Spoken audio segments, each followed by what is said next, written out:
नमस्कार दर्शक बंधु आज क्षुद्र भिडियो आपण मानक स्वागत।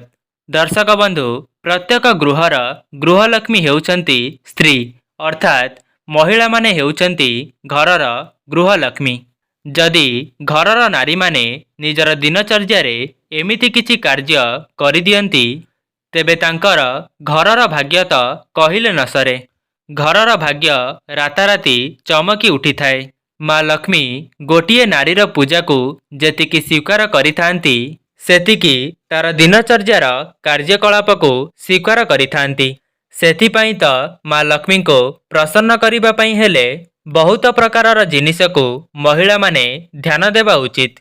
जदि महिला माने निजर दिनचर्या को ध्यान न दियंती तेबे सेमाने बहुत असुविधार सम्मुखीन करिथांती एवं तांको परिवारर उन्नति केबे होई पारि न थाए। एथिरे तिले मात्र संदेह नाही।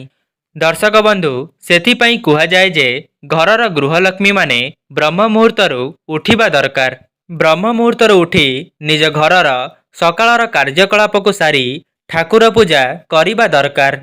किंतु आजि मु एई सबु विषय रे आलोचना करिबि नाही।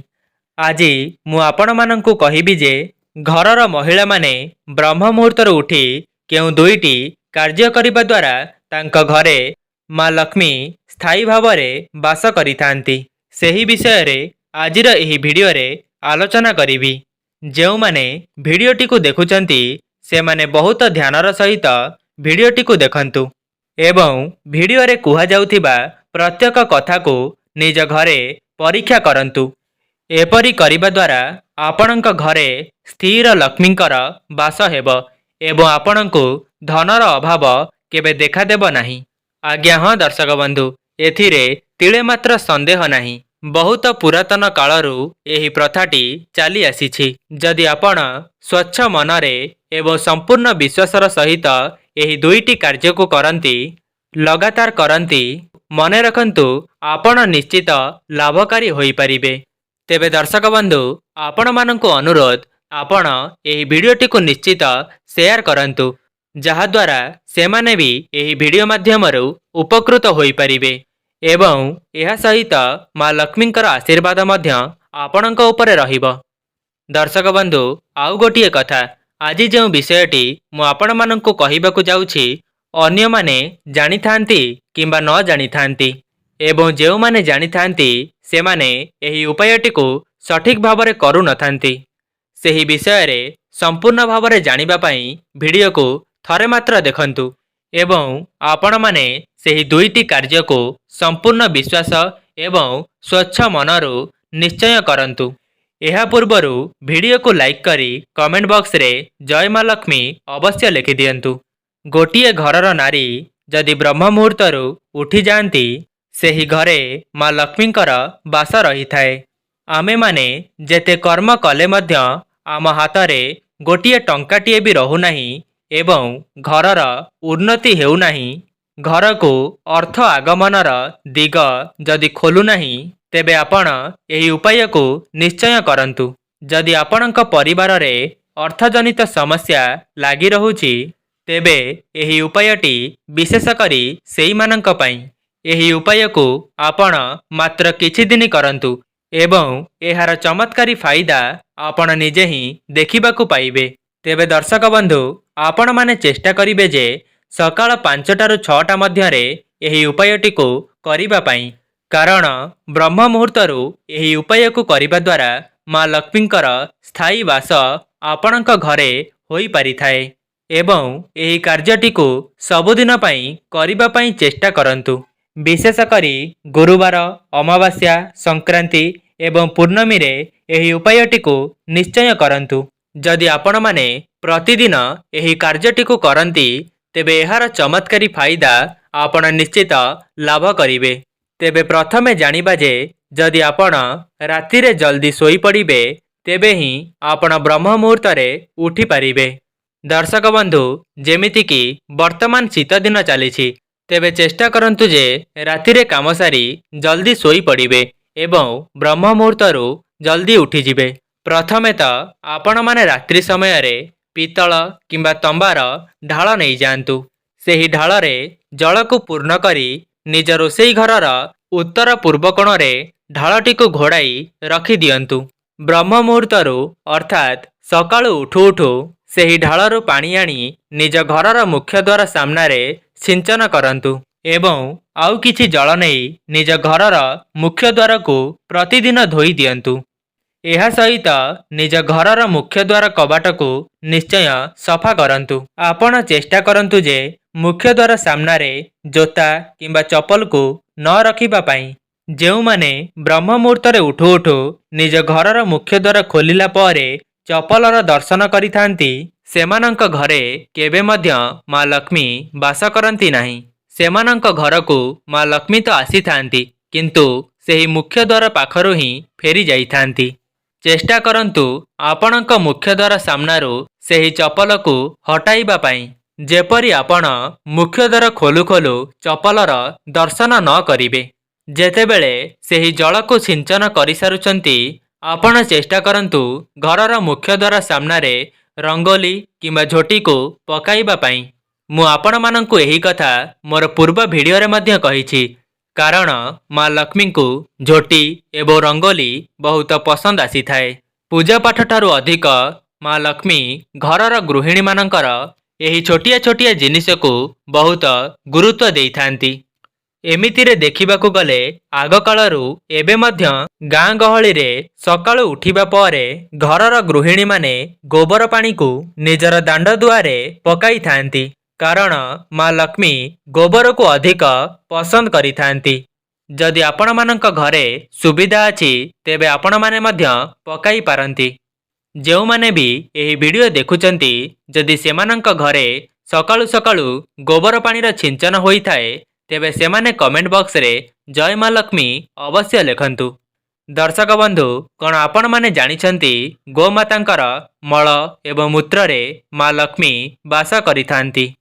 एहा उपरे एक सुंदर कहानीटिए मध्य अछि जे काहींकि मां लक्ष्मी गोमातांकर मल एवं मूत्र रे वास करिथांती। आपण माने जानिथिबे गोमातांक शरीर रे 33 कोटी देवी देवता वास करिथांती एवं मां लक्ष्मी गोमातांकर मल एवं मूत्र रे वास करिथांती। जेउथिपाई कि घर प्रतिष्ठा विवाह व्रत एवं जे कोनोसी शुभ कार्य रे गोमातांकर मल एवं मूत्रर व्यवहार करा जाई थाए। गोमातांकर मल एवं मूत्रर व्यवहार करिबा परे ही शुद्धि होइथांती। एहा सहित घर को पवित्रता मध्य आसी थाए। सेथिपाई जदि आपण माने प्रत्येक दिन सकाळु सकाळु निज घरर मुख्य द्वार सामनारे गोबर पानीर छिंचन करि पारुछंती तेबे यह अत्यंत लाभकारी अटे। मां लक्ष्मी सेही घर उपरे अत्यंत प्रसन्न होइथांती एवं सकाळु उठु उठु निज घरर मुख्य द्वार को सफा करिबाकू चेष्टा करंतु। तेबे दर्शक बंधु जदि आपण मुख्य द्वार खोलु खोलु जोता एवं चप्पलर दर्शन करिवे तेबे आपणक घरे मां लक्ष्मी केबे भी वास करिवे नाही। चेष्टा करंतु एही सबु जिनिस को सुधारिबा पई एवं प्रत्येक दिन सकाळु निज मुख्य द्वार सामनारे किछि पानी छिंचिबा पई। जहाँकि मु आपण मानंकु कहिली पीतल ढाଳରେ भर्ती होइथिबा पानी को सिंचन करी एवं तापरे मुख्य द्वार सामनारे झोटी एवं रंगोली अंकन करंतु। एहाकू आपण केवल गोटिए थर करंतु नाही लगातार एहाकू आपण बारंबार करंतु जहाद्वारा यह आपणकर अभ्यास रे परिणत होइजिब एवं मां लक्ष्मी आपणक घरे स्थायी भाव रे निवास करिवे। दर्शक बंधु आउ गोटिए कथा कहि रखुची जे मां लक्ष्मी झोटी एवं चिता को बहुत पसंद करिथांती एवं परिष्कार परिच्छन्नता को मध्य से बहुत पसंद करिथांती। जदि आपण निजर घरर मुख्य द्वार को सफासुतरा रखिबे तेबे आपण स्वयं जानी जिबे जे आपणक घरे मां लक्ष्मी वास करुचंती। जेपरी गोटिए मनिषर मुह हस हस रहिले ही जना पड़े से बहुत सुखरे अछि।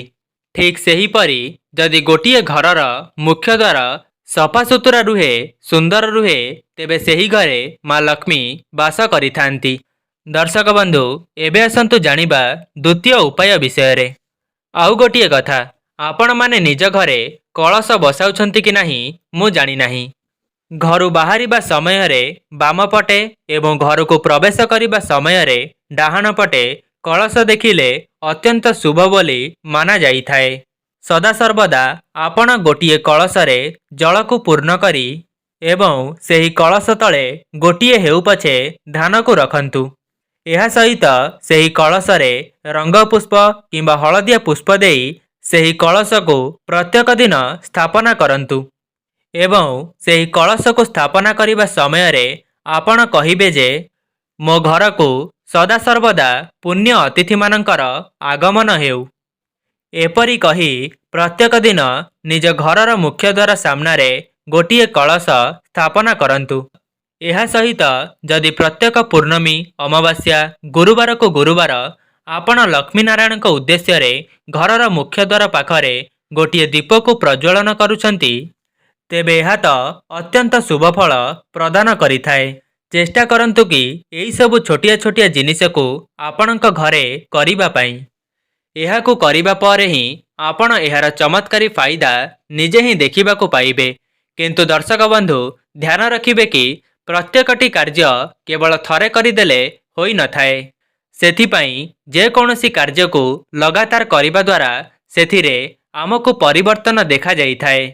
ଏବଂ ଆଉ ଗୋଟିଏ କଥା, ଯଦି ଆପଣ ପ୍ରତ୍ୟେକ ଗୁରୁବାରକୁ ଗୁରୁବାର ନିଜ ମୁଖ୍ୟ ଦ୍ୱାର ସାମ୍ନାରେ ହଳଦୀ ପାଣିର ଛିଞ୍ଚନ କରନ୍ତି, ତେବେ ଆପଣଙ୍କ ବୃହସ୍ପତି ଗ୍ରହ ମଜବୁତ ହୋଇଥାଏ। ଏବଂ ଦର୍ଶକ ବନ୍ଧୁ, ଯେଉଁମାନଙ୍କର ବୃହସ୍ପତି ଗ୍ରହ ମଜବୁତ ହୋଇଥାଏ, ଯେଉଁ ଘର ଉପରେ ବୃହସ୍ପତି ଗ୍ରହଙ୍କର ଆଶୀର୍ବାଦ ରହିଥାଏ, ସେହି ଘରେ ଉନ୍ନତି ବଢ଼ି ବଢ଼ି ଚାଲିଥାଏ। ଚେଷ୍ଟା କରନ୍ତୁ କି ଘରର ମୁଖ୍ୟ ଦ୍ୱାର ସାମ୍ନାରେ ହଳଦୀ ପାଣିର ଛିଞ୍ଚନ କରିବା ପାଇଁ। ଦର୍ଶକ ବନ୍ଧୁ, ଯଦି ଆପଣଙ୍କୁ ଭିଡ଼ିଓଟି ଭଲ ଲାଗିଥାଏ, ଭିଡ଼ିଓକୁ ଲାଇକ୍ କରି କମେଣ୍ଟ ବକ୍ସରେ ଜୟ ମା ଲକ୍ଷ୍ମୀ ଅବଶ୍ୟ ଲେଖିଦିଅନ୍ତୁ ଏବଂ ଭିଡ଼ିଓକୁ ସେୟାର କରନ୍ତୁ। ଆଜି ପାଇଁ ରହୁଛି, ନମସ୍କାର।